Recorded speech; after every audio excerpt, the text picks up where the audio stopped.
અમૂલના ઉત્પાદનો ઉપર અમૂલે QR code આપવાની શરૂઆત કરી છે. એ QR કોડના માધ્યમથી કોઈપણ ગ્રાહક અમૂલના પેકેટ ઉપર એ દૂધની થેલી હોય કે માખણનું પેકેટ હોય એના ઉપર એ QR કોડ સ્કેન કરશે તો એના આધારે એને ખબર પડી શકશે કે આ માલ કે ડેરીમાં બનેલો છે, જેના કારણે ડુપ્લિકેશન અટકવાનું ખૂબ મોટું આની અંદર પગલું છે. અને એના કારણે ગ્રાહકોને જે ડુપ્લિકેટ માલ કોઈ જો વેચવા માગતો હશે તો ગ્રાહક જાગૃતિથી QR કોડના માધ્યમથી પોતે જાણી શકશે કે અમૂલનો આ પ્રોડક્ટ કઈ ડેરીમાં બનેલું છે. એના કારણે ગ્રાહકોને સારો માલ પહોંચે એ માટે અમૂલે આ પહેલ કરી છે. ઘીમાં સૌથી વધારે ડુપ્લિકેશન થતું હોય છે, એમાં કયા પ્રકારનું?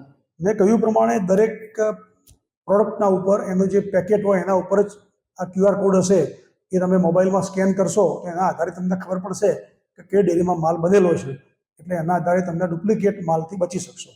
કેટલી પ્રોડક્ટ પર આ પ્રકારનું લાગુ કરવામાં આવે છે? લગભગ અત્યારે બધી પ્રોડક્ટમાં શરૂઆત કરી છે. ધીરે ધીરે કરીને તમામ પ્રોડક્ટ ઉપર કરવાનો એક્શન પ્લાન અમૂલે હાથમાં લીધો છે.